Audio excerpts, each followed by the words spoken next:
नबी करीम सल्लल्लाहु अलैहि वसल्लम ने फरमाया, एक दिन जन्नत और जहन्नम का आपस में मुबाहसा हो गया। जहन्नम कहने लगी कि मेरे अंदर जो लोग आएंगे ना, वो बड़े बड़े सरदार, बड़े बड़े मुतकब्बिर, बड़े बड़े जब्बार, बड़े बड़े लोग आएंगे, ये मेरी शायद फजीलत है। तो जन्नत ने जवाब में कहा कि मेरे अंदर तो गरीब और फ़कीर लोग ही आएंगे,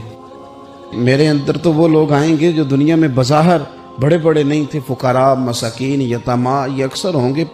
जब दोनों आपस में गुफ्तगू कर रहे थे ना, तो रसूल करीम सल्लल्लाहु ताला अलैहि वसल्लम फरमाते हैं, अल्लाह ताला ने फिर जन्नत से फरमाया,